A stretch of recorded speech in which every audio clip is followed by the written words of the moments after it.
Vanny, bring me everyone. What do you mean, everyone? Everyone! I have come here to chew bubblegum and kick ass. Barry Manilow know that you raid his wardrobe? Let me explain something to you. I am not Mr. Lebowski. You're Mr. Lebowski. I'm the dude. No one is to stone anyone until I blow this whistle. You can't fight in here. This is the war room. Surely you can't be serious. I am serious. And don't call me Shirley. Lord, you can imagine where it goes from here. Right, 3, 2, 1, let's go. Welcome everybody, this is the Zedos Game Podcast, episode 75. I have a bit of a raspy voice, I'm just getting over a cold, working a lot of hours, yada yada yada. Joining me on this historic occasion is Sacha Allari. How you doing, Sach? Hey, we're making history since 2 weeks ago. 2 weeks ago? Well, I wasn't here last week. Were you not? No. Are you sure? I'm pretty sure you were. We didn't do one last week. Yeah, we did do one last week. Did we? Yeah, it was 74. I don't remember. I'm getting senile in my old age. Sorry, I haven't had that much sleep this weekend. I was filming this weekend and for a friend's project, which I have a really good feeling about. Yeah, I've been very sleep deprived, to be quite honest, because it's been like mad mornings and like last night was a late night, so late night, Dr. Jones. Yeah, running on 4 hours sleep, but I had to come see you. I had to come chat shit about movies afterwards. So yeah, and so, yeah, this one's going to be kind of off the cuff because I didn't get a chance to do any show notes. So yeah, so the thing that just the first thing I seen on I'm using my Screen Rant info at the moment. So Screen Rant are saying that Spider-Man: Homecoming is the highest grossing superhero film of the year. Homecoming just passed Guardians of the Galaxy 2, and yeah, it's Spider-Man's back. So this, I mean, I don't know what this will show to Sony in the sense that, yeah, Marvel know what they're doing. Yeah. Let's keep this still going. Again, they've got these other properties that they've greenlit or talking about, just like the Venom film. We haven't heard a lot from that Venom film lately, though, have we? There's been bits and pieces. Well, but it's supposed to start filming like end of this month. It is. Well, that's. I swear it was end of this month. You're probably right. I don't know. You know, but we haven't heard a peep. No, normally you'd hear something. Yeah. Right now, we haven't heard anything. I think they're counting this Spider-Man money. I guarantee you. Mm-hmm. Actually, no. I'm not going to say it as 100. I could be wrong. All right. I'm not going to 100% guarantee this. I'm going to say I'm kind of 70-80% sure that they are seriously rethinking that stupid plan of theirs. Yeah. Because you'd have to be a moron not to look at those figures and go, actually, we're in trouble financially. Do we really need to make a gamble pissing off these people that have been waiting for the MCU crossover? Yeah. We're getting free money. You know what I mean? Yeah. It's a logical thing. They need to concentrate on other IPs rather than Spider-Man. Spider-Man's successful, let's do its thing. If they want a Sinister Six movie, make it grow organically. Yeah. If they want to do their Venom spin-off, make it grow organically. They can still do these things. They've just got to make it grow organically with the franchise that they've got. Yeah. You know what I mean? It's not something that they can just dash out. Like doing the Sinister Six movie after one movie is dumb. You know what I mean? Like, real dumb. They could have done, even though I hated the Amazing Spider-Man movies myself, at least I could say, if that Sinister Six movie had come from that last Spider-Man movie, at least I could have went, okay, but I can kind of see the groundwork for that because they laid it. Yeah. You know what I mean? I may not have liked it because I didn't get, like, Norman Osborn's head in a jar, Walt Disney style. It just made no sense to me. But like, you know what I mean? Like, they've got to be looking at these figures, and they've got to really concentrate on other IPs like Bad Boys. Why is that off the roster? It's probably because of Will Smith, to be honest. Yeah, I'd be like, pay the man his money. Michael Bay ain't doing anything. Pay him his money. You've got a script, because Bay obviously is not the kind of director to rewrite script. You got John Canahan's script. Go. Make it. Just make it. Just make it. Well, having said that, this Spider-Man film has made $874 million. That makes it the second biggest grossing Spider-Man movie to date, just under Spider-Man 3, and just surpassing the original Spider-Man movie, Sam Raimi's original Spider-Man movie. It's made like 100 million more, or just over 100 million more than The Amazing Spider-Man 1, and it's slam dunk the less than Amazing Spider-Man 2. So, you know, it's, you know what I mean? It speaks for itself. People wanted to see him in the MCU. They did it justice. Leave the web crawler to Marvel, man. You know what I mean? Let him do his mad shit. You know what I mean? Do what Universal are doing. Just let them use the Hulk. Yeah. Yeah. Just do it, man. Just do it. Do it. I mean, like, you know what? Yeah, I actually can't wait for Infinity War now. The only way they can give me a cherry on top is fucking if Hugh Jackman just rocks in. That is literally it. That will never happen, unfortunately. Yeah. I don't think it will ever happen, but, you know, if they wanted that wow factor to the whole audience, that would be the best kept secret ever. But, so you've got, there's 2 more comic book films coming out this year. You've got Justice League and Thor Ragnarok. What do you think, between the 2 of them, do you think will be the biggest earner? I think Thor, hands down, without a doubt. I think Justice League is a 50-50 situation because of BVS, but I do think Wonder Woman has ignited stuff, and you know what? I was not looking forward to Justice League, but I want it to do well as a comic book fan. I'm still not. Fair enough, but you know what? I don't like seeing these things fail. You know what I mean? I really don't. Look, unlike yourself, I know how vocal you are about how much you hate Man of Steel. Even though Man of Steel... I'm not actually that vocal. Okay. I just, when someone asks me, nope, don't like it. Yeah, but you don't like it. I mean, like me, I liked it. I didn't hate it. I don't think it's better than Donner's original film ever, because I think that's fucking bullshit. I thought it was worthy for modern day audiences, because that's kind of what they want, and I didn't mind it. I actually enjoyed the ride. You know, yeah, it has its flaws, which I'm not going to go into because I've gone into it about 1 billion times on this podcast. But I enjoyed it, and I really wanted to see a Man of Steel 2. You know what I mean? I really wanted to see a second sequel. And I was really hyped for BVS because I thought they were going a direction where it was going to be like Batman versus Superman. And then they just blew their load in one fucking movie where it's like, what the fuck have you done? Justice League, I see it as an opportunity for them to look at the criticisms and right the wrongs. And, you know, I wasn't fussed. I was very underimpressed with the first couple of trailers, but that last trailer was a Justice League. That seemed like a Justice League movie to me, kind of thing. I'm sold by Aquaman, 100% sold by Aquaman. This is going to be very controversial to Flash fans, but as much as I like the damn TV show, and I really do, I see where Zack Snyder is going with his younger Flash. I get the chemistry there with him and Bruce Wayne. As a comic book fan, I get it. I think Ezra Miller will make a good Flash.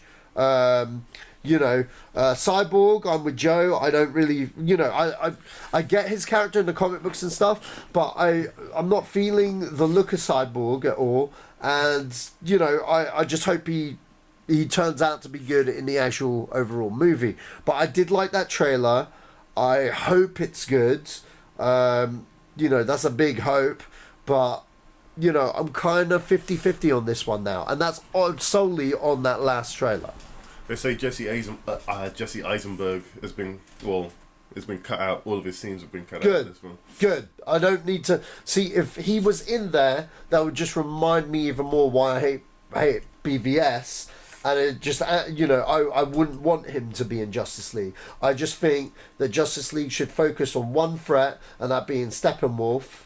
Okay, because there's Steppenwolf all over that last trailer, and that last trailer looked like they done him justice visually, and like I'm looking forward to see that. I'm looking forward to see what they do there. So we'll see what they do.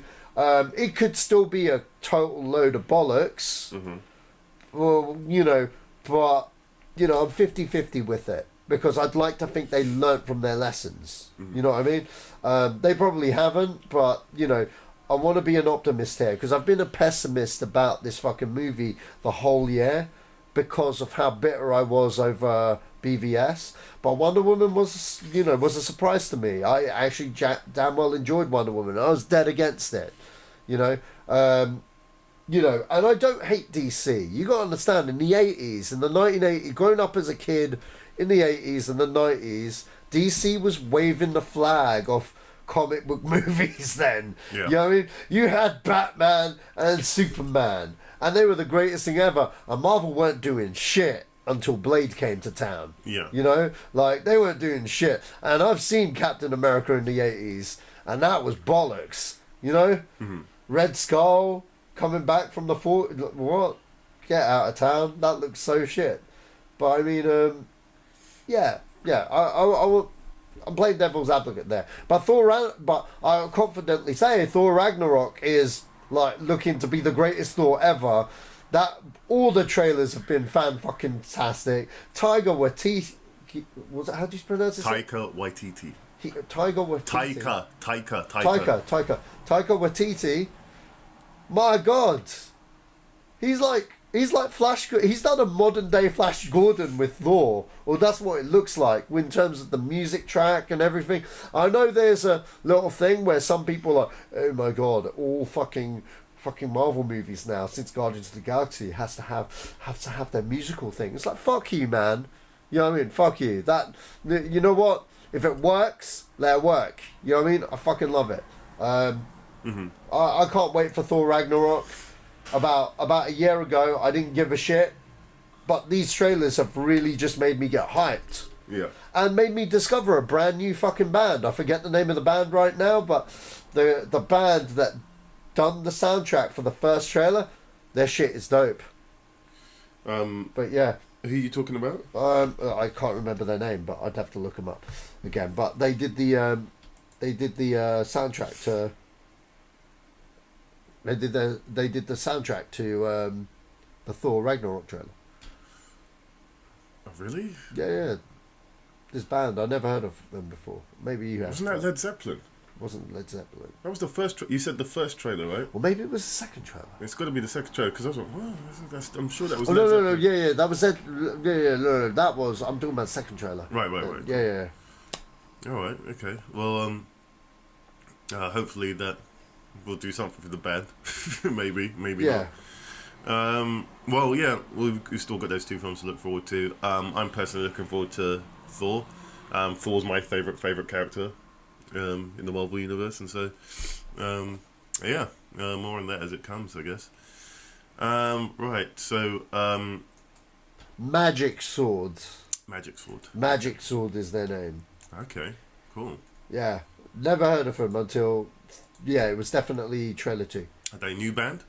I'm not too sure, but I listened to like quite a lot of their tracks, and I was like, I love it. If you like your 80s kind of techno music kind of vibe, like the Drive soundtrack and stuff, the guy that does the Drive soundtrack, they're the guys. Speaking of which, I've got to plug something. This is totally unrelated, but I just got Prophets of Rage, and that's Rage Against the Machine with Cypress Hill. Well, it's the singer from Rage Against the Machine, and I think some of the guitarists. Yeah, man, this is a freaking great album. It's so good. If you liked '90s Rage Against the Machine. It sounds exactly like that, but yeah, it was just me this year. So if you're gonna go out and buy that, it's great. It's freaking great. Right, so Superman. Speaking of Superman, they are releasing a 3-hour version of the Richard Donner version, which is a TV cut, apparently. Yeah, I heard that. Do you think that's for me? I freaking love that. I'm actually surprised that one exists. Oh no, I knew it existed. Oh, but, you did? I'm surprised that they cleaned it all up and put it into a package. Which, wow, that's amazing. I never thought I'd ever see this as a thing, but yeah, it's coming out on Blu-ray in November. So it's the theatrical cut and the extended cut. Sorry, no, special edition of Superman and the extended cut of Superman, the movie, that is. So the 1978 one with Christopher Reeves. I know it's a Blu-ray, but I've never seen that cut in its entirety, and so that's going to be something for my collection. Do you think this is something that's? Do you think Richard Donner would have liked this version to have come out as opposed to? I don't know, but you know what? It would be interesting to see this version as a Superman fan's point of view. You know what I mean? From a Superman fan's point of view. I mean, like, I love stuff like this, especially with those first two Donner movies, you know? Okay, yeah, I know Richard Lester directed the second one, but, you know, it's a Donner's cut, so, which is infinitely better in my eyes. But, I mean, the first movie is a fucking classic. It is the godfather of all superhero movies. Is the granddad, not the godfather, but the granddaddy of all every superhero movie stems from this one movie.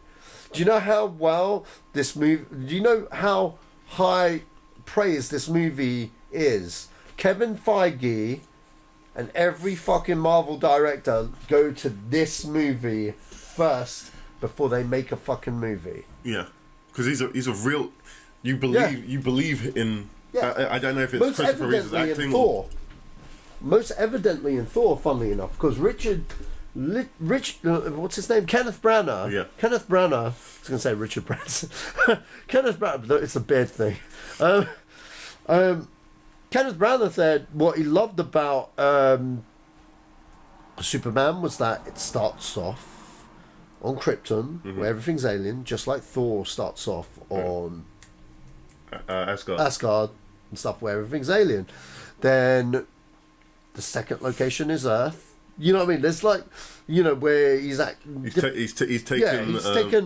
like the aesthetic kind of thing. You know, like not the aesthetic, but the narrative of Richard Donner's Superman. Sam Raimi even like Spider-Man. Yeah, he was like, look, it's a no-brainer. You know what I mean? It's a no-brainer, and it works well for Sam Raimi's Spider-Man, which, in my opinion, like, I love what Marvel have done, but I rewatched the Raimi ones, even the shit Spider-Man 3, which I don't think is as bad as people think, but I still think it's bad, because I agree with why people don't like it, if that makes sense.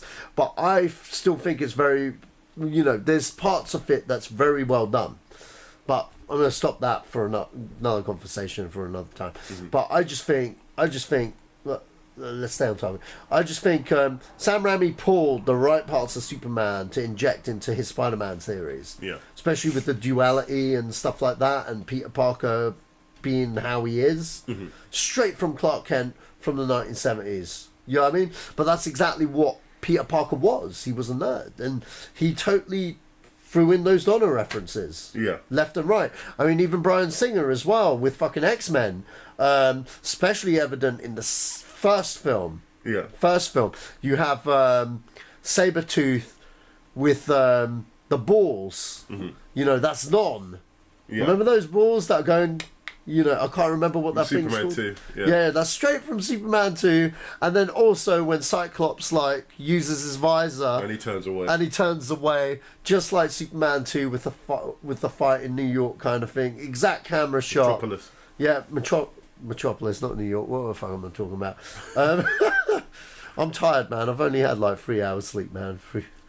But yeah, man. It's the granddaddy of 4 movies. I'm interested to see this. I'm sure a lot of people are. If you're a big Superman fan, check it out. And if you've never seen this movie, you're an idiot. No, you're not an idiot. You just need to watch it. I'm sorry. I'm just tired and I'm being like deeply offensive. 188 minutes. Whew. Wow, that's Lord of the Rings territory. Yeah. That's a long cut, man. That is a long cut. But yeah, I'll be glad to see the extended cut of that. Okay, so on to something else that I just saw up here. Ant-Man 2 director asked Lucasfilm to release unaltered Star Wars version on Blu-ray. You think... I think his name's Peyton Reed. Yeah, Peyton Reed is calling on Lucasfilm to release the unaltered original 1977 theatrical version of Star Wars on Blu-ray. Do you think that's a realistic... at this point, I think it's in the contract that Lucas said, yep, if you alter this, then... I don't know. I don't think George Lucas is that petty, to be quite honest. I honestly think...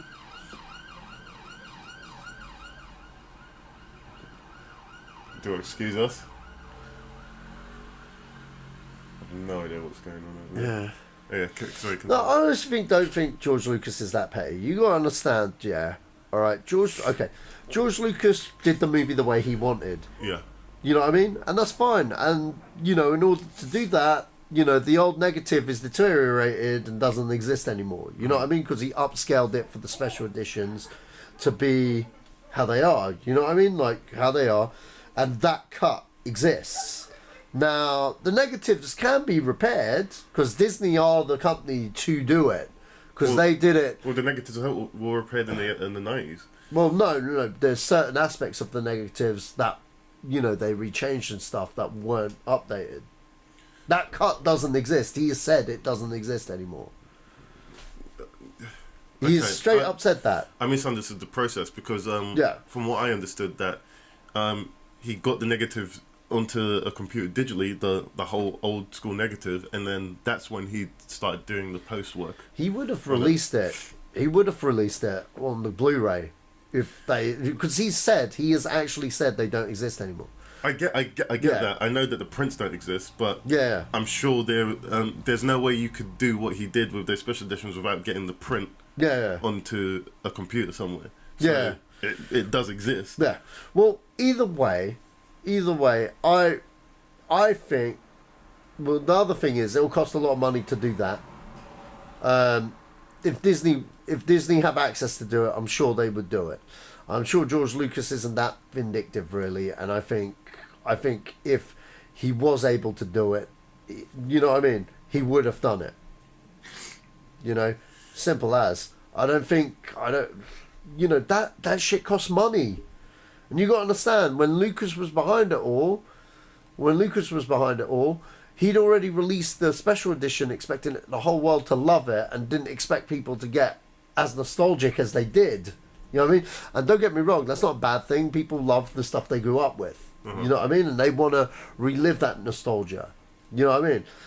And, you know, I'm guilty of it. Everyone is. But I don't think he saw it like that, you know, at the time. By the time he realised what people want, it was too late. You know what I mean? Or it was costly.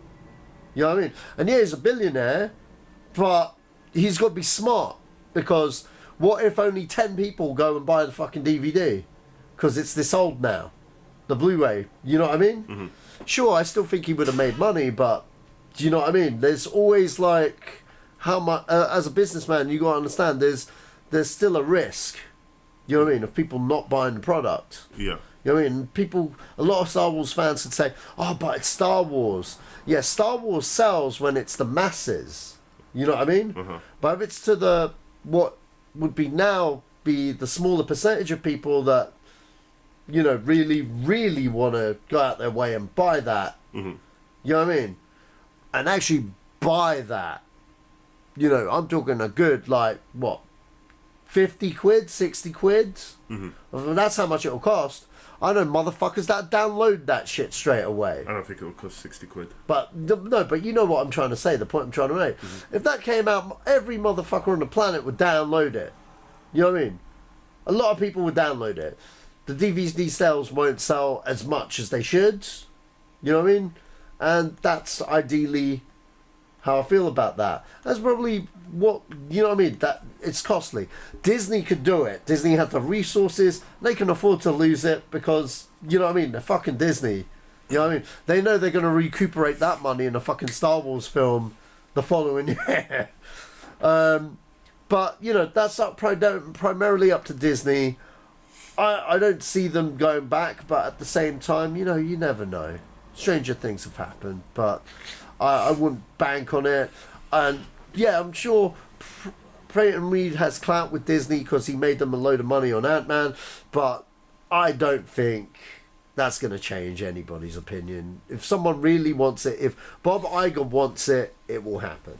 You know what I mean? The perfect time to do it would have been before episode 7, I think. That was a missed window. But that's just me. That would have been a good marketing ploy. Not seen Star Wars, catch up with them. Here's the original trilogy. Bam. You know what I mean? They could have done it with Rogue One. This is what starts these films off. They've missed that window entirely in marketing alone. That would have been a push. You know what I mean? That would have been a great push as well. But, you know, they've missed the window, I feel. And, you know, if they do it, then good on them. But I think they could have, you know what I mean, from a business standpoint, doesn't make sense. Oh, really? Yeah.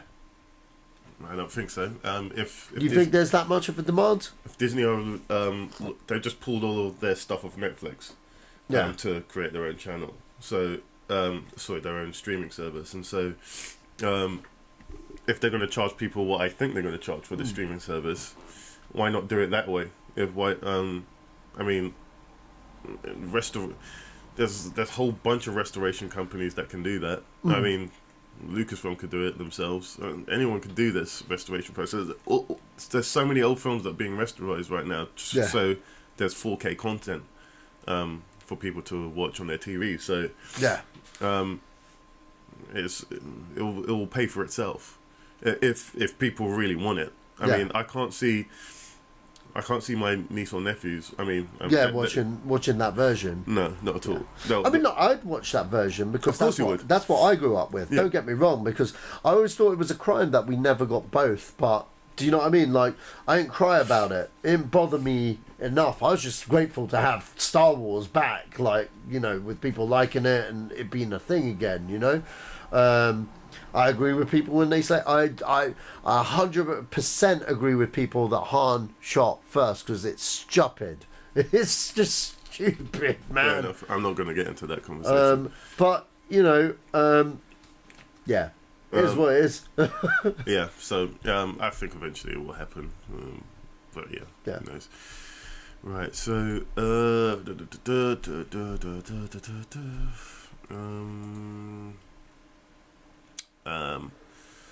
Ian McDermott doesn't want anyone else to play Palpatine. Good for him. So Star Trek, Tarantino said that he would break his 10-film plan to do a Star Trek film. Yeah, I listened to the audio. I listened to the interview. Funnily enough, this week I forgot about this. So Tarantino, he, you know, they asked him a question: is there any big franchises that he'd go for?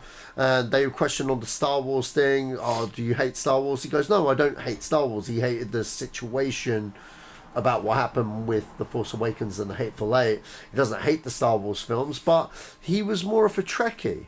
You know what I mean? Because growing up in the 60s, and his Star Trek was Captain Kirk's Star Trek. You know what I mean? That's the thing. And he touched on the reboot, and he said he did like J.J. Abrams' reboot, but he hated Into Darkness because he was just like, well, Do you know what I mean? Like he just didn't like it. He just straight up didn't like it. He thinks they shouldn't have done Khan. He thinks they should have went off in their own direction and their own thing, kind of thing. But he was saying that I think he wanted like the same movie, more or less. Or he said if they're gonna do Khan, do it like as an updated version of what they did and not do what they did. You know what I mean? He was like, What JJ did was an extended version of the TV episode that you meet Khan in.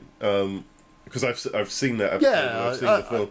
And the actual TV episode's better. In terms of the way he was introduced, anyway. I'm not gonna lie. I'm not the biggest Trekker or Trekkie or whatever, but I'm in the camp where I enjoyed Enter Darkness. You know what I mean? Like I don't have that thing. You know, I'm pretty sure if I was a Trekker and I was really into it and it was that sacred to me, I'd be on the other end of that pool. But then I'm the audience that J.J. Abrams was trying to pull in to Star Trek. You know what I mean? And you know when people say, "Oh, you're wrong," you're right. I am wrong. I will say, I am wrong because you guys have been supporting the franchise from day one because that's the whole point. You guys are the real fans. I'm not a fake fan. I just like the J.J. Abrams one because it kind of appeals to me more because I really go up on, you know, I mean, Captain Kirk, original William Shatner and Jean-Luc Picard stuff. You know, it wasn't really my thing. But I'll straight up admit that. You know what I mean? I'll straight up admit that. I'll be like, cool, man. But, you know, I dug Into Darkness. But Quentin Tarantino didn't. And, you know, he said if he was to do a Star Trek, he'd said he'd like to do a extended version of one of those classic Star Trek episodes. And just extend it. And he listed a few. And he knew exactly what was going on. You could tell he knew exactly what he went into fucking detail. It's like, remember that bit when McCoy did this and blah blah blah, and I was like, wow, you really like that fucking episode. And he went into it, and the interview was like, I want to see you do Star Trek. And he was like, well, you know, they got to offer it to me first. But he did say, you know, I think if he did it, he would make him swear and like blood and violence and stuff. But the way he described it, I was like, I'd watch the shit out of that. You know what I mean? Like, but you know, it's an imaginary conversation because it's a big what if. You know, in that interview, he went through everything. He went through his version of James Bond with Pierce Brosnan, but he also said that he'd want, you know, if he did it, he would have done it in the 60s. You know what I mean? Because he likes 60s James Bond. You know what I mean? It had a certain vibe to it. You know what I mean? Like, but, you know, and he talked about Luke Cage. He doesn't hate Luke Cage. He just said his version of Luke Cage would have been set in the 70s. Would have been set in the 70s, but he said it would have been that comic book, that issue 1 of Luke Cage. You didn't need any other issues. Those are sequels. He said you just need to adapt that one issue and as a blaxploitation movie, bang. But he likes the Luke Cage series. He likes it, and you know, he's a fan. But you know, back to Star Trek. Yeah, that's you know, I don't have a problem with it. Other people might, because they might think Tarantino, he's going to get someone to fuck someone in the ass or it's only happened in one of his films. Yeah, I know, but you know, stereotypical people are like, he's gonna have someone sucking someone's dick or something, or talking about it. Why is that a bad thing? I mean, Captain Kirk was notorious for. Yeah, I know, man. For being a sexual deviant. Hey, man, that would be the way to go. Could you imagine if, like, there was an alien and he had, like, a fucking dick or something, and, like 2 dicks or something, and, like, Captain Kirk gave him head? Don't know. I don't know. Maybe. It'd be crazy. It'd be out there. It's a bit weird thing to ask for, but it'd be weird, enough. But, you know, I mean, like, it'd be pushing new grounds, trees for Star Trek. Grounds, yeah. And I think it'd be cool. All right. Well, whether he finishes on 10 films or 11, looks like he's got his own Star Trek. So yeah, let's see where that goes. Right. So Kingsman, DC Fights Back. Oh, okay, fair enough.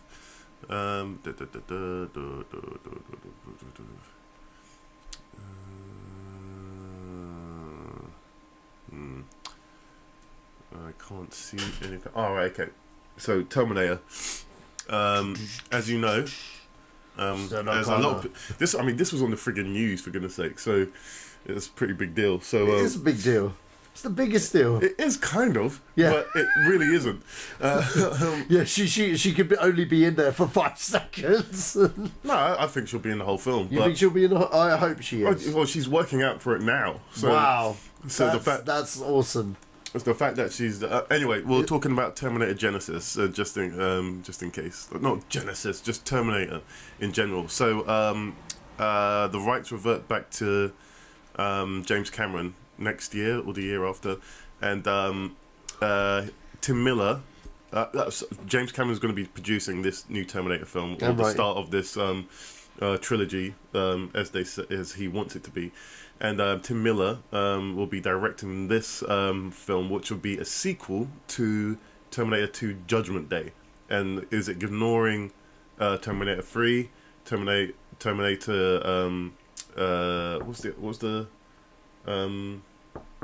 what's the guy's name who made the other Terminator with... I can't remember what it's called, but it's retconning all of the Terminator films after Terminator 2. So this is... Terminator Salvation was what I was talking about, and Terminator Genesis. It's all been retconned, so those films don't exist anymore. So that for me is freaking awesome. I don't have to even think about those films anymore.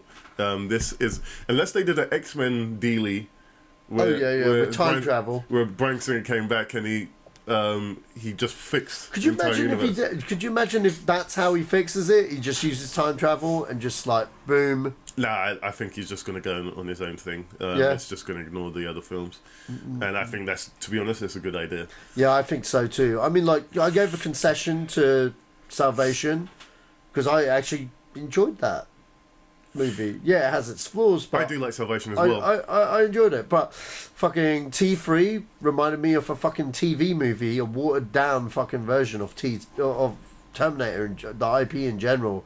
I don't know what the fuck Genesis was. That was just a steaming pile of bullshit. It was a laughable movie, and what the fuck was Matt Smith doing in there? Yeah. Made no sense. I oh my god! If the way I would have imagined Skynet was just, do you know, like in Alien, when you had the computer terminal and what's that? Like the shit, like Mother. Yeah, exactly. Yeah, like Mother. That's exactly how I envisioned Skynet, and it would be querying back, why should I do this? Your presence here is illogical, therefore you must be terminated. I don't know, something like that, and just it would be text. It would all be text. I think that's more scarier. Yeah, it is scary. That is more scarier, I think. Having a guy, what was it? A hologram. It was a hologram of. Well, they did Matt that. Smith. They did that with Helen Bonham Carter in Salvation. They did that better though. Yeah, I agree. She was on a screen. And plus, like, she's creepy anyway. Matt Smith is like, "Hey, I'm the doctor. Let's go." You know what I mean? Like, it was the way they did it was corny. And plus, like, Genesis had the whole fucking John Connor as a Terminator thing, which made no sense to me. It just, it was bad. It was bad. Yeah. Well, anyway, Arnold Schwarzenegger's coming back, and so is what's her name? Linda Hamilton. Linda Hamilton. She'll be back as Sarah Connor, and Carl Reese. I can't see him being in the film. Make him young. Flashback. Can't see him being in the film. But my concern is where did they go from here? Because the guy who plays John Connor in Terminator 2, he's kind of gone off the rails. So and he doesn't look a thing. He's bloated. Either he fixes up, or no, it's not happening. Which man. Probably ain't happening. They recast. They're probably going to recast for a third time, unless like Christian Bale go, "Oh my god, I really want to work with James Cameron." Maybe. Look, I'm not gonna look. Stranger things have happened in the movie biz. You know what I mean? It gives a bit of consistency to that one, even though it's written off. Also, if they got a different actor, you know, I'd have no problem with it. Yeah, they're probably. You know what I mean? I don't think they want to associate themselves with the other films. I think they probably will, But, you know, they probably will be a different actor, but, you know, it's gone in so many other different directions. It's a bit weird. I look quite like the guy that played, the kid that played him in the TV show. I can't remember it. He was really good, and he's age appropriate now. Okay. Well, no, he's not. Well, no, he's not. If like Linda Hamilton's going to be that old, no, he's not. He's too young. Right. Yeah, if they were setting it now, yeah, no. No, he's not too. He'll be in his 20s. Yeah. Yeah, actually. Yeah. Do you see what I mean? Unless he played him older, but you know, which I don't know. But can't hear you. Yeah, I don't know, but yeah. Anyway. Okay, yeah, so I'm looking forward to this. Yeah, so they're gonna start filming as early as I saw it here a minute ago. But it's gonna start shooting soon. Looks like they've got everything. They're just gearing up on production here. Yeah, this film's going to be coming out in 2019. So, yeah, they're going full. They're going full hog on this one. Yeah. You know what? With Tim Miller directing, I believe that release date, and I'm looking forward to this. Yeah. I'm actually optimistically, after watching T2 recently and this news that James Cameron's back. I'm hyped. I'm actually hyped. Yeah, I know. It's kind of crazy. I never thought I'd be excited about Terminator again. Neither did I. I thought that was it's over. Yeah. I was like, yeah, another dead horse. Yeah. What are they doing? Let's take a peek. Oh, car crash. Yeah, so, more news on that as it comes as well. So, on to the next piece of news. Go with that.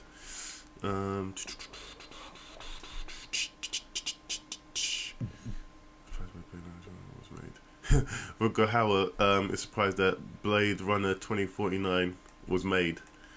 What do you make of that? I agree with him. Mm-hmm. Look, here's the thing with Blade Runner. You got to understand, when that movie came out, it was a giant flop. Mm-hmm. No one saw that movie. Yeah, I know. No one saw that movie. It had really bad reviews when it first came out as well. Mm-hmm. And if you see that theatrical cut, it's a bad cut. Mm-hmm. It got cult status. You know, it was a cult film. And when a director's cut, not the director's cut, but a cut came out on home video, that used to be a big seller. Yeah. On the home video market. And it's just a cult movie. And you got to understand, Ridley Scott is a bigger name now than he was back then. This was like his third or fourth movie back then. He's huge now. Meaning he has an unlimited check to do whatever the fuck Ridley Scott wants to do. Yeah. If Ridley Scott wants to see a sequel to Blade Runner, he will get one. Yeah. You know what I mean? And that's exactly what happened with this and Alien franchise. He got his clout. Yeah. And if in doubt, just went. He came back. In the span of 20 years, he came back. Got his Oscar with Gladiator. Yeah. Made Boom. loads of films consistently. Some being good, some being bad, some flop, some doing stellar, wicked, and some critically acclaimed, like The Martian. Mm-hmm. I mean, I've made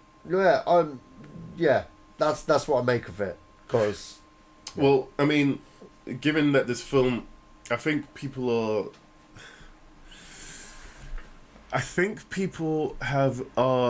was going to say a little bit smarter when it comes to films now, especially these kinds of films, but I mean, considering what's going on in the world right now, I'm not too sure, but I think there'll be a better understanding where this sequel is going in terms of its I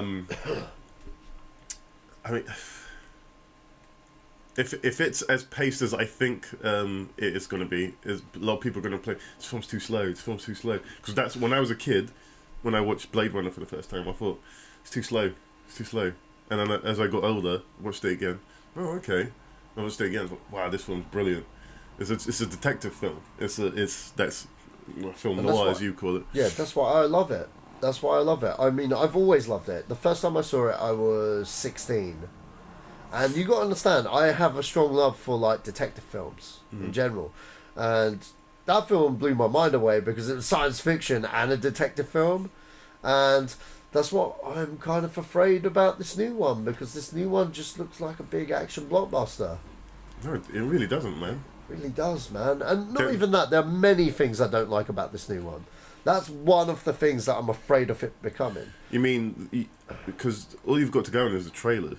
So yeah, I know, but the main reason is the fact that it's been made at all. I think it's a fantastic standalone movie that should never have got a sequel. You had everything given.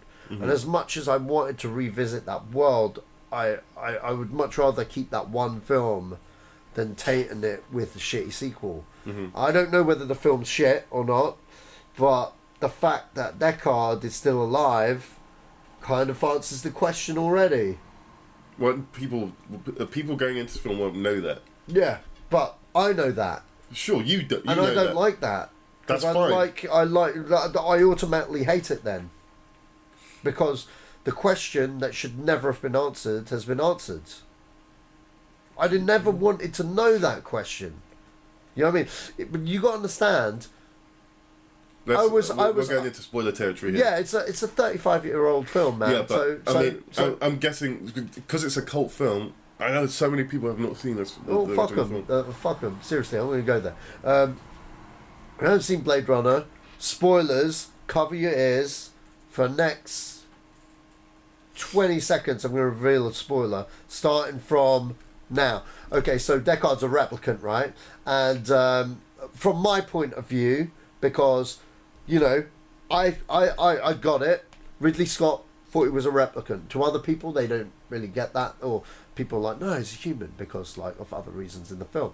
But I'm with Ridley Scott on this one. He's a fucking replicant.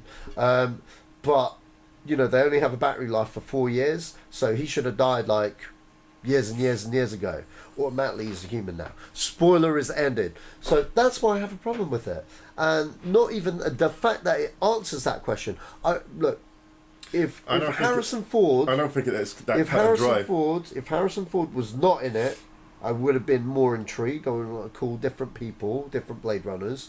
I don't think it's that cut and dry. Yeah. To be honest, I think there's more to it. Maybe, but even if they say prototype or what you were first of a prototype, I'd be like bullshit because that's just cheap storytelling. See, that's what I think. I don't think Denis Villeneuve said the guy who likes the original that much wouldn't cheapen it out. Now that's the other thing. Now this is why I won't write it off completely. There are things I do like about it, okay, but that's why I would hate it. Does that make sense? And I think those are good grounds. Uh-huh. Okay, as a fan of that original movie, I think that's a very good grounds. The things that intrigue me are the cast are phenomenal. They have the best cast ever assembled for any movie in my eyes. You have the best acting talents out there on this film.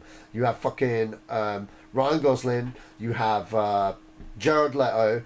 Two very similar actors that are at the height of their game. You know what I mean? They're fucking amazing actors. Two of the best. And they're like... They're yin and yang actors. Kind of like Travolta and Cage. Mm-hmm. Kind of like De Niro and Al Pacino. You know what I mean? Like, they're very similar actors. You know what I mean? And that intrigues me, seeing both of them at that height. Batista. Look, hats off to Batista. That guy, I think...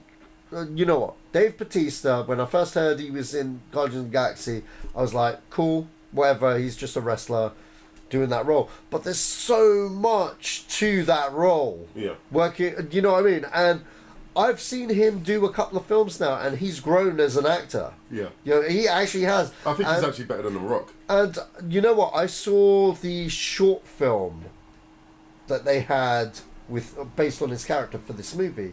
And that made me go, wow, I like him. Mm-hmm. You know what I mean? So I like Dave Bautista. I'm pro Bautista. Who else is in the movie? Ryan Gosling, Dave Bautista, him. I can't remember the actress's name, but she's... yeah. I'm guessing she's a replicant as well. But they've got a great cast. And Denis Villeneuve has not made a shit film yet. He's only made a handful. No, he's made about 8. A handful. That's Handful. so has Quentin Tarantino. That wasn't the argument. No, but you know the way you said it was like, oh well, he's only made a handful. Like he's not, you know what I mean? Like the way you said it. But then if I was saying someone like Quentin Tarantino that's made a handful, it's a different kind. Do you know what I mean? Now Denis Villeneuve. Well, the thing is since you've gone to Quentin Tarantino, he said he was only making 10 films. So yeah, I mean, it's my point being with that is that you have your once you've made a handful of films, you kind of get the gist and you choose your projects wisely, and he clearly has. Yeah, I'm intrigued. Because let's face this, I am watching this movie. I will never say I will not see that movie. I'm a movie fan. I'm curious. You know what I mean? I'll watch it just so that I can bitch about it afterwards. You know, I will never make the statement. Oh, I'm never going to see it. Mm-hmm. You know what I mean? Because chances are it'll be on Channel 5 or like on TV and like Channel 5. Whatever, I don't know. It'll be on TV, and then that curiosity off me will be like, okay, let's check it out. Oh, okay, that's what that was. You know what I mean? Like, but yeah. I don't know, but I think I've milked the Blade Runner conversation. I've just like completely killed it. I'm sorry, but you know, you killed it with the Channel 5 remark, man. Oh, did I? Blade Runner would never be on Channel 5. It has been. No freaking way. Everything's been on Channel 5. Wow. Do you remember when Channel 5? I think that's amazing. Back in the 90s, when Channel 5 first came out, they tried to be a movie channel. Yeah, I remember that. And yeah, it was on there on the movie channel. Because like every Saturday night they'd show like a movie. Yeah. I remember where Independence Day was the movie, because they made such a big deal about it as well, you know. Yeah. But like Blade Runner was one of those movies, man. It was one of them. Well, so, yeah. Rutger Hauer says he's still going to go watch it. Of course he is. He's curious. Yeah, I mean, I guess he doesn't want to. He wants to know what the deal is with Deckard. Yeah. Okay, so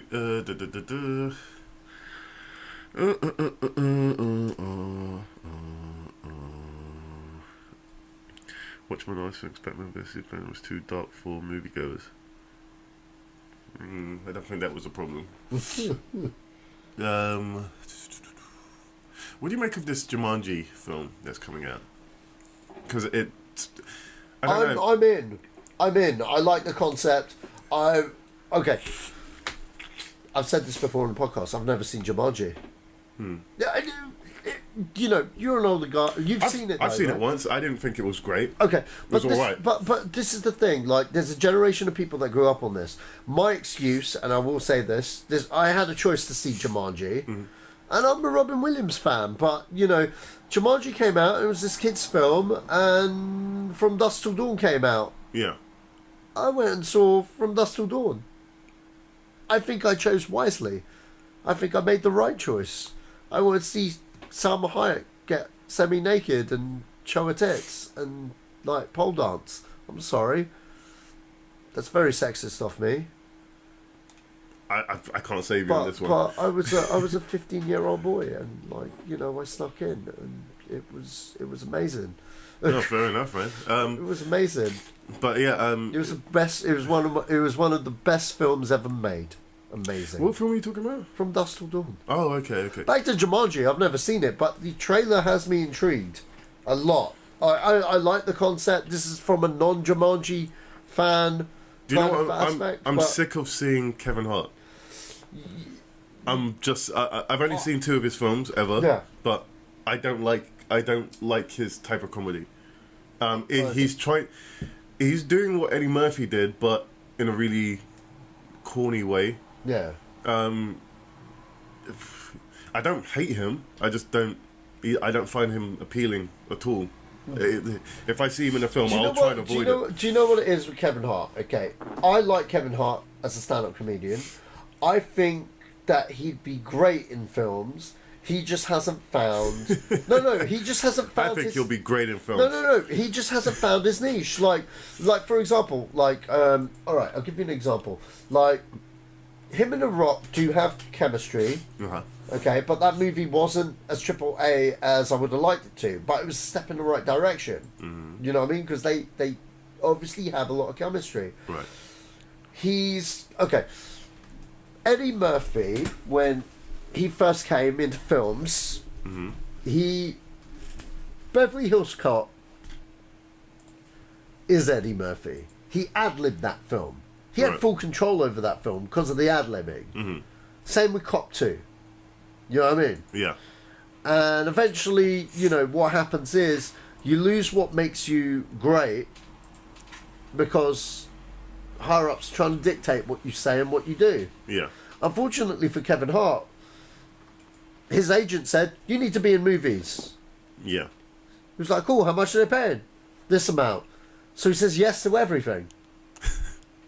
And that's no bad on Kevin Hart. Because he's trying to make money. Yeah. If they're more than willing to pay him loads of stuff and no one's willing to push him to do his own thing, and the thing is, he's not making his own movies. Does that make sense? Whereas Eddie Murphy kind of did. Yeah. You know, he did Harlem Nights, and he also scripted a lot of his earlier movies as well before he took a paycheck. Yeah. You know what I mean? Kevin Hart doesn't do that. Yeah, he writes his own jokes, but he doesn't write his own movies. He's saying someone else's lines. You know what I mean? And that's the difference. That's the biggest difference. Same with, look at Will Ferrell and all of those guys. They write their own movies. Yeah. Yeah. Kevin Hart does not. He's being dictated by a studio that, so we need a black guy. Hey, Kevin Hart is in. People know who Kevin Hart is. And, you know, Kevin Hart does have an audience of fans that go to see his movies, unfortunately. And I don't mean that as a slight on Kevin Hart. I just mean, like, the audience are going to see not raw Kevin Hart, but whatever the studio want him to see. You know what I mean? He's still yet to find his niche. And maybe one day he will find that niche. It's just right now he's not in material that reflects how great he is as a comic. Yeah. Does that make sense? And, like, I love his stand-up. I've seen, like, 3 of them, and, like, I think the guy's jokes. But yeah, it would take it would take either a comedy director or him to get into one of those comedy circles like Seth Rogen and those guys, or like Will Ferrell and those guys. I know they did Get Hard, which I heard was kind of funny, but it wasn't like super funny, if that makes sense. I've not seen it, but I thought that had potential. Yeah. Have you seen it? No. I haven't seen it. I'm yet to see it. But I think, you know what I mean? That's what he needs to do. He needs to do more comedies with comedians that will let him ad-lib and do their mad flair. You know what I mean? And have it actually be funny, rather than let's write something. Like, look at Ride Along. That was written for him. And someone had the greatest idea of putting Ice Cube in there with him. Yeah. You know what I mean? And Ice Cube looked like he didn't even want to be in those films. You probably didn't. You know what I mean? It was just a paycheck. I know how the shit works. You know what I mean? Like, good luck, Kev. Well, I mean... But yeah. With Jumanji, do you know, the last film I saw with The Rock in it, I think was The Scorpion King. What do you mean, the last The last film that I saw with The Rock as one of the stars. I haven't seen any of his films. What? I haven't seen any of his films. You've never gone to watch a film with The Rock? No, besides Scorpion King. Really? Yeah. You've never seen Walking Tall? No. Oh, no, yeah, Walking Tall as well, yeah. That was great. Yeah, that was great. But my point is that... Get Shorty? Not Get Shorty. Be Cool? He's in Get Smart as well, isn't he? Yes, that's amazing. Yeah, that's a better one of the films that he's in. Yeah, but... Yeah, there's something about The Rock as well. He keeps choosing these kooky projects. You know what, though? I really thought Baywatch was going to work. I really did. He, clearly. Yeah, so did he. No. I think there's a funny Baywatch movie in the idea of Baywatch, but the movie they got, man, they played it safe. Man, it was unfunny. Man, you had 2 guys that aren't comedians. They need a funny guy. Like, if Kevin Hart was in that, I'd have watched that. You know who they should have got back? They just should have got fucking Drogo. Khal Drogo back. What's that actor's name? Aquaman. What's his name? Momoa. Jason Momoa. Jason Momoa, because you know he was in Baywatch. I had no idea. That's where he started. And he's a big star. They should have just fucking. Dude, brought him back. I never watched Baywatch. Oh yeah, we've had this conversation. I love Baywatch. I love Baywatch. Yeah, Baywatch was bad back then. It's bad. It's not. The thing is with Baywatch, it's not Star Trek bad. It's worse than that. Star Trek. The actors in Star Trek were just acting like they were in a stage play. That's what made it funny, and the sets were cheap. And so when the ship went from left to right, you could see them acting. It's friggin' hilarious. There's Star Trek to me is the best TV series. Anyway, Baywatch didn't. I don't watch it, but anyway, Equalizer 2 moves to summer 2018, which means that they're really pushing Denzel Washington as that lead summer blockbuster guy. Which I'm to be honest, I'm kind of surprised by that. But Anton Fuqua, he makes. I've seen the first one. That one's that's super violent. Oh man, it's so good. It's do you know what it reminds me of that film he did with Tony Scott, Man on Fire? Yeah. Man on Fire is brilliant. If no one has seen Man on Fire, that's possibly one of Tony Scott's best. He's one of Denzel's best as well. Yeah, easily. Yeah, definitely. I wish you had more time. Okay, so first draft of the Joker script expected next week. May shoot in 2018. I still don't know what to think about this. I'm gonna love it. It's a standalone movie. I don't have to put it in a corner of this DC universe. Some people are going to hate it, but I'm intrigued to see what they do. If DiCaprio is the Joker, I'd love to see his take on it. I'd watch it.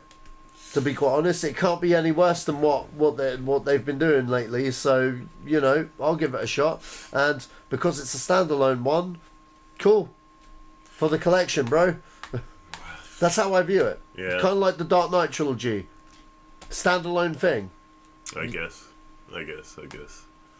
I've got no real comment on that because they need to concentrate on fixing their actual universe before.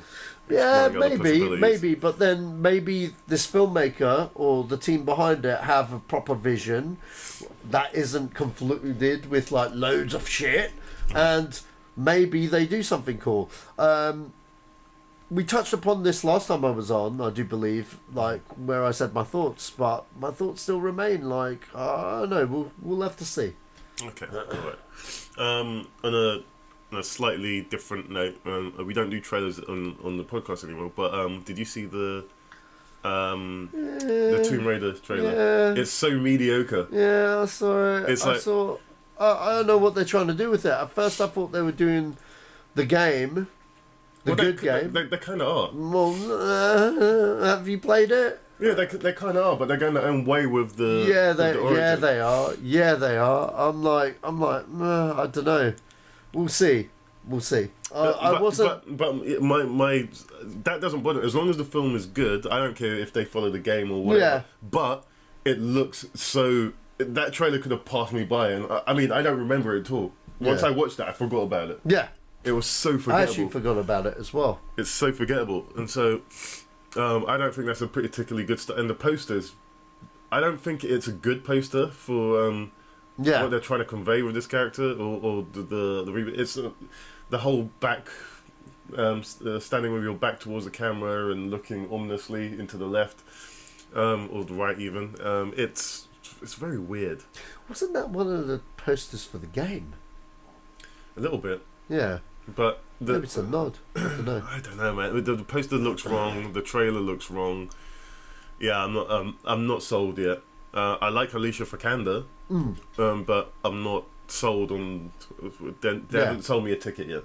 So that's something you guys got to get on it, guys. Sell me that ticket. Yeah. Okay. I was going to talk about Logan, but I'll pass. Predator suburban setting and premise confirmed. Sylvester Stallone already working on Escape Plan 3. Yeah. What happened to the second one? It's filmed. You filmed it? You filmed it. He filmed it. Went straight to the third one with Batista. Wow. Yeah, they were doing some location scouting in a prison. Wow, you should check the footage of that. That prison cell is small. It's smaller than people's toilets. Really? Yeah.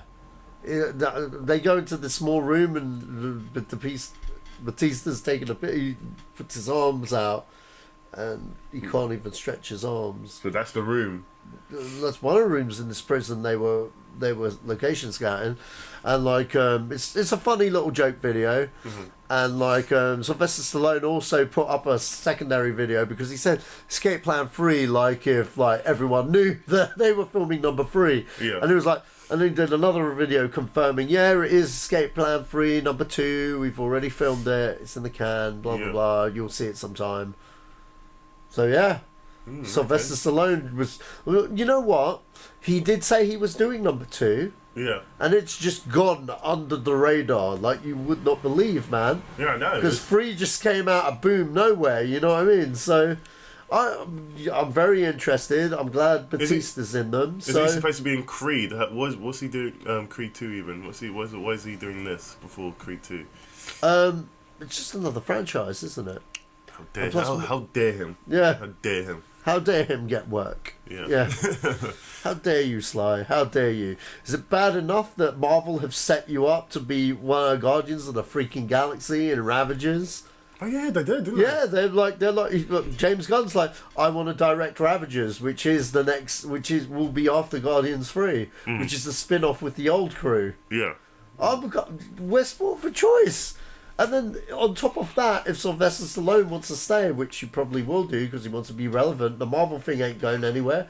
They could do his fucking Starhawk fucking movie, and that would just bring things in full fucking circle. Oh, right, Michael Bay's back in the news.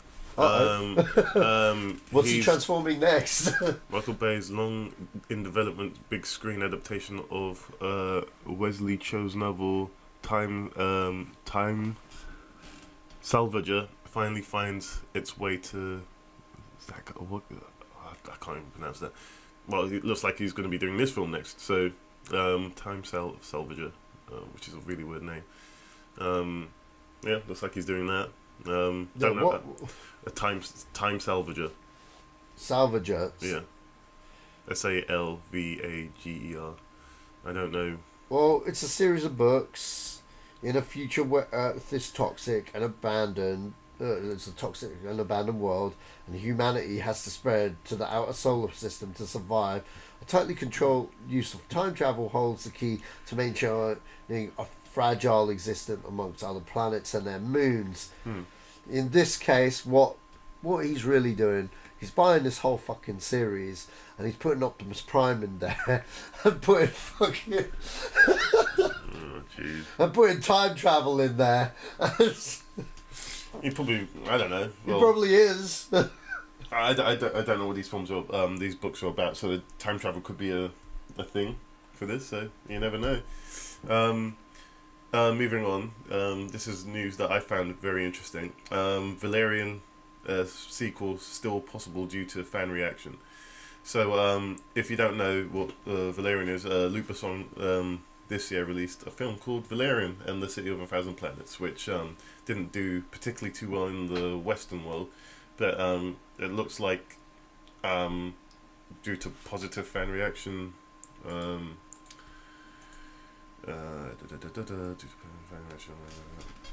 I value the Italian option. What the hell? And there's still Japan also to open. We still have a couple of countries, but so far there's a huge fan base for Valerian. I'm very surprised. Like I review, like I read Bible messages every day. I mean, like people screwing for Valerian 2 already. Yeah, it looks like this film's doing well everywhere but America. I mean, because due to the fact that it's a French comic, that might have something to do with it. But yeah, Luc Besson really wants to do a sequel to this. I know you didn't like it. I fucking hated it. I really liked it, and so. So did Simon. Well, let's not go into that. Yeah, I really liked it. I mean, divided as people may be on this, I don't know what particularly they're expecting. The thing I would say is that the chemistry between the two actors was a little bit redundant. Other than that, the world, it's a great color palette. It was he was bold to do something different. I just felt it was very predictable. Yeah. Very paint by number. I didn't like the leads. I thought you know what it reminded me of? Jet Force Gemini, the Rare game that came out on N64. It was exactly that game. Oh, right. If you ever play that game, check it out. And I played it. Didn't remind me of that at all. It reminded me of that. Just the two kids saving the world and shit. I just thought, I just really didn't. Do you know what it was? The chemistry between the leads. Yeah. The leads themselves. That was a big factor. I could not believe in them being spies. Just did not believe them. Especially like Dane DeHaan. And his voice didn't suit his boyish looks. That sounds really bad. Sorry, Dane DeHaan, but I think you're a fantastic actor. I think he's as old as you. But he looks like 12. You know what I mean? That's good for him. She looks like 17. Well, she's just barely past 17. She's like 22, 23 or something. Well, she looks younger than that. I'd ID her for cinema. It's like she looks young, but she doesn't look that young, man. She does look that young. I thought they. Do you know what it is? Her coupled with him, they both look young. You know what I mean? Her by herself, she could probably get away with being pitted against the older guy. Maybe she. That sounds really fucking bad, but like, I just felt they looked very, very young. I didn't believe any of them were super spies. I felt they were quite wooden in some places. I thought it was quite bombastic. And yeah, it was that as well. But I just thought the whole thing was very predictable. The minute Clive Owen came on, it was like, yeah, you're the bad guy. It was like they had a limited budget and what they could afford in terms of actors, in terms of A-list names. I think if you had a few more like A-list actors in there, we could have. You know what I think with thrillers or something that is a paint-by-number thing? It's all about casting. Okay, it's like Ransom, great movie, but we all knew Gary Sinise in the 90s was the bad guy. You could probably get away with this character now because no motherfucker knows who he is anymore. But who? Gary Sinise, exactly. What film are you talking about? I'm talking about. What was I talking about? I don't know. This one I'm asking. Ransom. I've never seen Ransom. You've never seen. Do you know who Gary Sinise is? Isn't he the guy in Ninja Turtles? No, he's in Casey Jones. At the moment, currently, Gary Sinise is in Miami, CSI, or whatever. Okay, he's been. That ended ages ago. Well, anyway, he's been a good guy on TV for a while. Do you know why? Because in the 90s, he was that guy. It's that guy. I don't like that guy. Basically, Gary Sinise was an actor. Have you ever seen Snake Eyes? Yes. Okay, the bad guy. Okay. Okay. So you're talking about CSI New York. You're talking about. Yeah, there we go. CSI New York. Okay, well he's a good guy. Okay, in the 90s, if you had an action thriller and Gary Sinise was in it, he was the bad guy, all the time. Like all the time. The minute you clocked him, bad guy.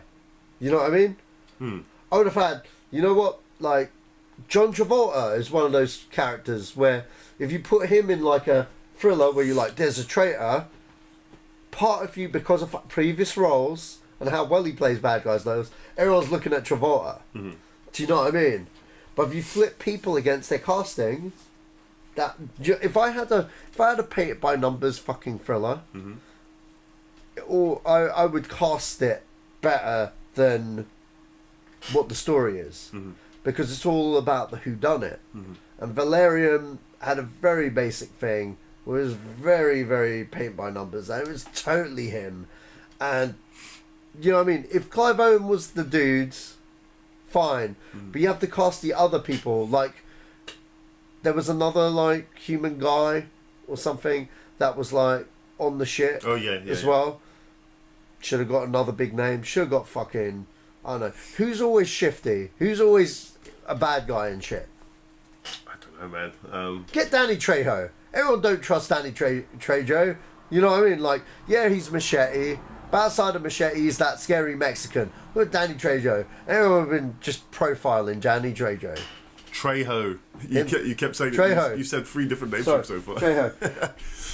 But do you know what I mean? Like, just. I do. I think that what you said is absolutely Yeah, right. I just hated it for being that because I just got bored. I got bored because I knew what was going on. I couldn't say I was bored by it. I was very bored. So what do you make of a sequel happening then? I couldn't care less. Honestly, that's how much I didn't like it. I couldn't care less. Like, look, I love Luc Besson.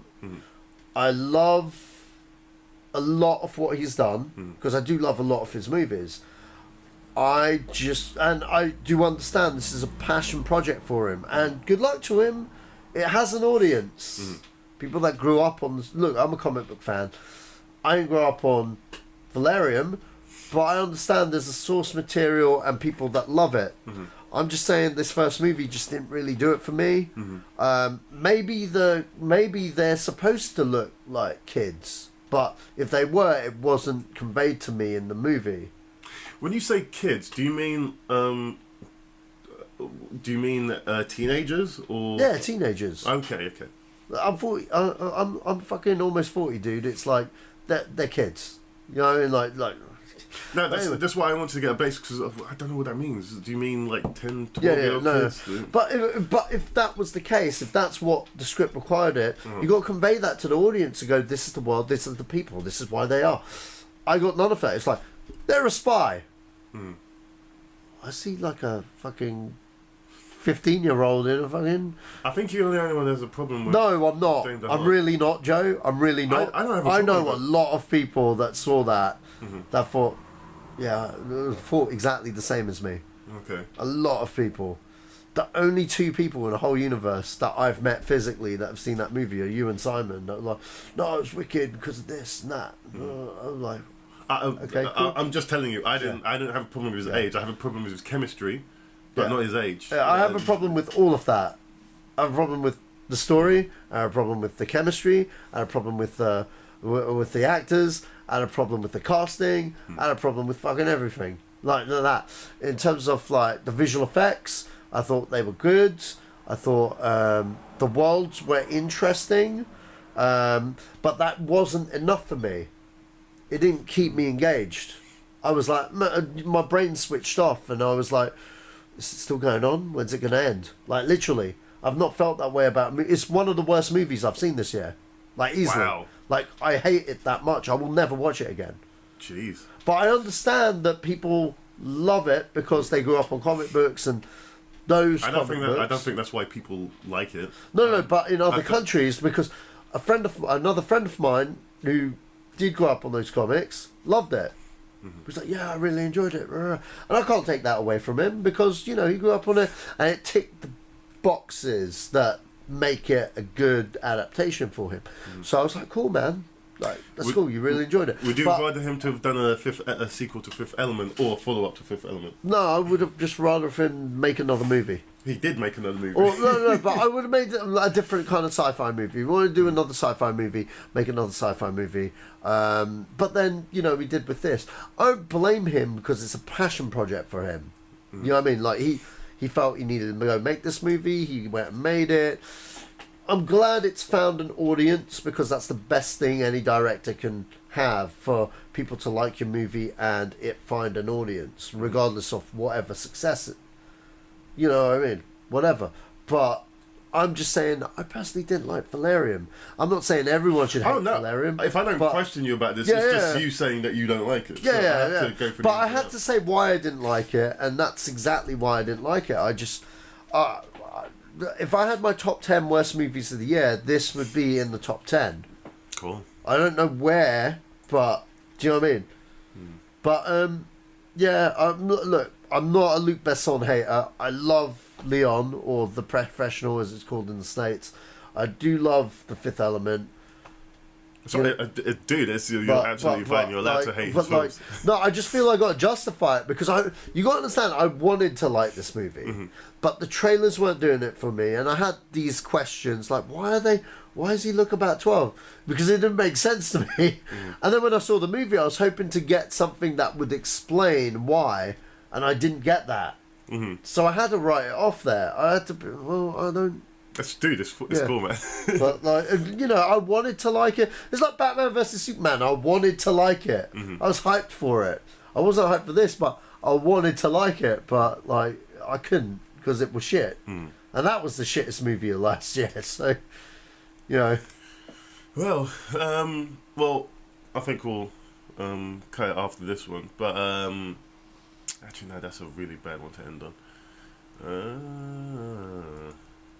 Dunkirk. What? Dunkirk becomes a disgrace. Okay.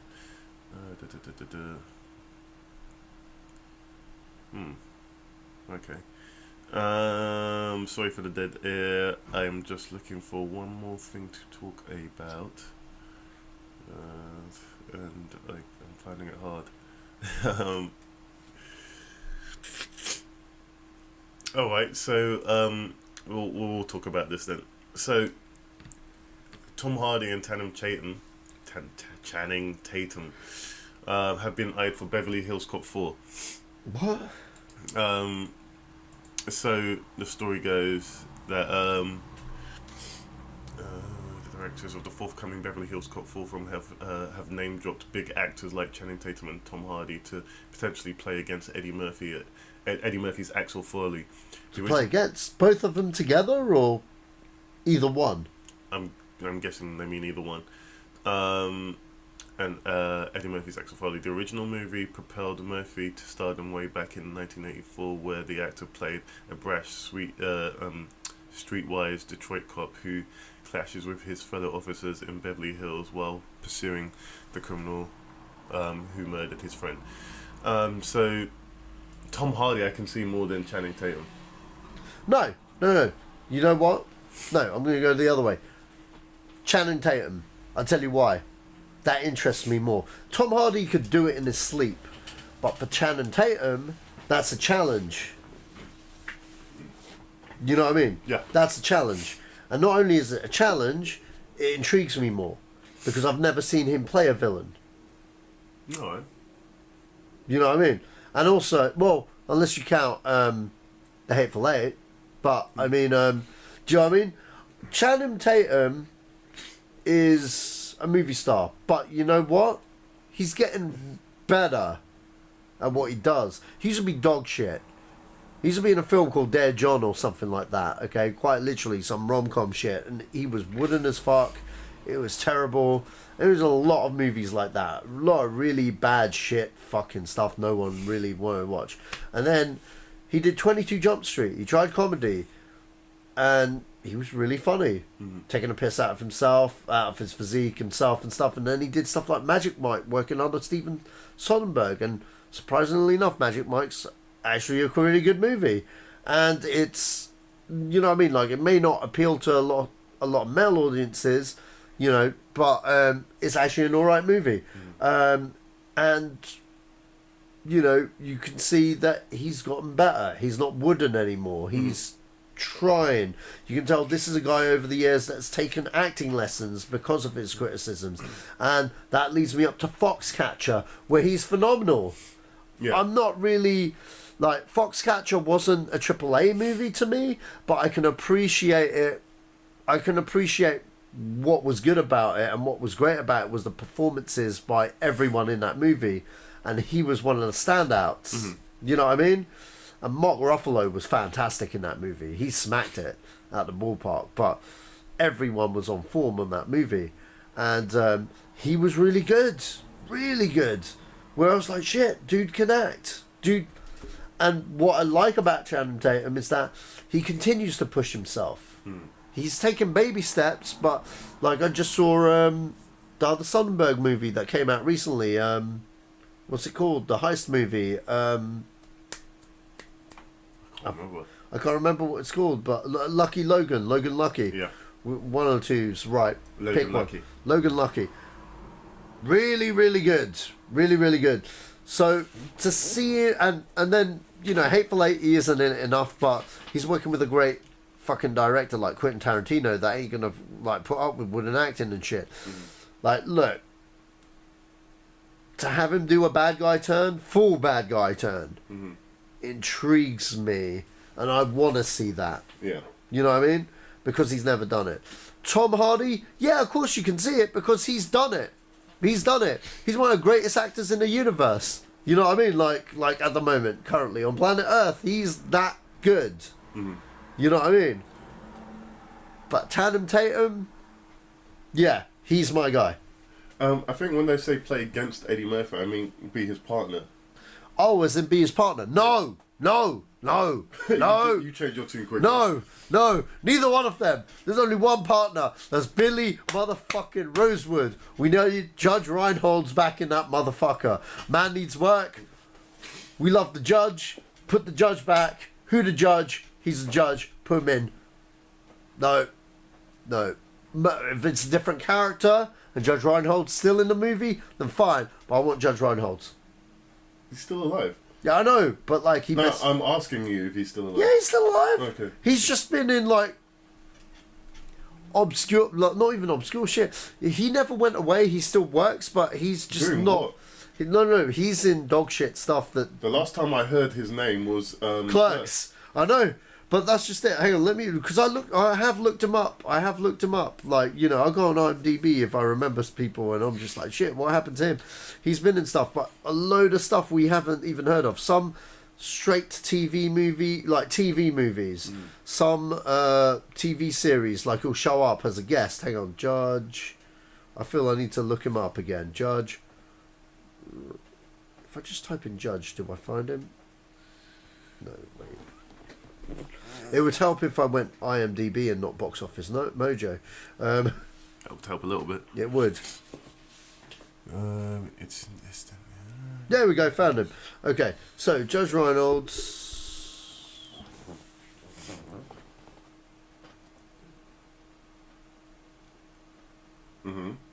Bringing it up. Okay, he's in Bad Grandmas. What was that? Exactly. What is that? He was in this year. This year he was in a film called Highly Functional, Bad Grandmas. Is this porn? No. These are films. Last year he was in The Detour for 2 episodes. It's a TV series I've never heard of. And My Many Sons. Never heard of that. 2015. He was in a short movie as a narrator called Frames. Wonder how much it costs to do a short. I don't know. I'd do a short with Judge Reinhold. And a movie called Broken, a musical. Okay. He was in I Am a Potential in 2015. He was, funnily enough, in the Beverly Hills Cop TV movie that never got aired. It was a TV show, yeah, the TV pilot. Dr. Dolittle. Straight to video. As fascinating as this is, sure, Judge Reinhold in the Beverly Hills Cop 4, but you wouldn't want to see Channing Tatum up as the partner to Eddie Murphy. As long as Judge Reinhold is in it, that's fine. You know, as a cameo or something, but don't replace Judge Reinhold, man. Do you know there's only one of him? Yeah, Stop I know, calling man. him Judge Reinhold. I just want to see man back in movies, man. He used to be like in everything in the 80s and the 90s, man. And plus, who can forget Beverly Hills Cop 2 when Billy just went fucking loco, man? It's like, Billy, we have to talk. And he just starts whooping out all the guns and stuff. Yeah, I need to watch those films again. Oh man, I saw 1 and 2 recently. They still hold up to a modern day audience. I watched it with like the people I work with at the cinema and stuff, a group of millennial motherfuckers, and they were like, "Holy shit, this shit is funnier than half the shit that's out there." I'm like, "Yep." You're born 82, right? No, 80. Okay. Why? I think you might be a millennial as well. Why? Because the generation starts from it's either 81 or 82. I thought it was if you're born in fucking 1980. No, not 2000. No. It's I'm a Generation Xer. I think you might be a millennial. Dude, you're making it sound like the X gene now. I'm a mutant. No, so there was the baby boomers, Generation Xers, and then the millennials, and there's something I don't know what the new one's called, but yeah, that's interesting. You might be. I'm not 100% sure about that. The reason I said is because watching a whole bunch of millennials. Okay, maybe I should figure what you're talking about. Okay, well, what I meant in terms of kids that were born in the 2000s. Right. Yeah, Gotcha. or 1996 or something like that, where I'm like, whoa, I'm old. It's a bunch of 17-year-olds. Yeah. All right. Well, 21-year-olds, but. Right. We've talked about that. Paul Bettany is done with filming. Sebastian Stan says the Avengers Infinity War set was relaxed. I think that's about it, man.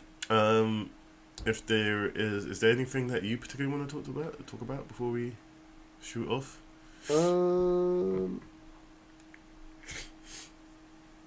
I think you're right about that. I am. Shit. Oh wow. I didn't know that. Well. Oh well. Never mind. Who are the baby boomers then? That's my brother. My brothers and my sisters are baby boomers. They're born in the 60s. Oh, okay. So yeah, baby boomers. Anyways, yeah, I think that's about it, really. Yeah, there's absolutely nothing to. Actually, no, there is. The Irishman photo, set photos. Oh yeah, looks good. So, I can't believe this is moving as fast as it is moving. I do. It's fucking once he's locked and it's ready, nothing stops Scorsese. Jeez, look at Joe Pesci. I haven't seen him in anything in years. Yeah. And they're gonna de-age these guys. It's gonna be amazing. Look at Joey. Joe Pesci. Yeah, that's gonna be fucking nuts. Yeah, it looks good. There's on Twitter. There's a bunch of photos showing some of the set photos from The Irishman. I'll try and put it in the description if I can. But yeah, it looks really good. Just seeing Joe Pesci again looks awesome. So yeah, wow, I'm really up for that. All right, well, I think we'll end it there. Sach, thank you for coming. Where can the people see your stuff, find you, contact you? People can find me on Twitter on Sashman3, and you can also check out my short films and stuff on my YouTube channel, Sacha Allari. I don't accept friend requests on Facebook, so unfortunately I like to keep them to people I've actually met and actually know, because I have had a few people that like I don't really know. Like, awesome. No one friend him on Facebook. Yeah, friends. It's like you guys are cool. Love you. Twitter, Twitter people. And you can find this podcast on SoundCloud, YouTube, Stitcher Radio, and iTunes. On YouTube, just like and subscribe if you could, and on iTunes, just rate us if you could. That'd be also awesome. And stay tuned for another podcast coming next week. Hopefully, maybe with a guest, possibly. Who knows? Maybe, could be. But yeah, thanks for listening to this podcast, number 75. This has been the Zedos Game Podcast, and we are out.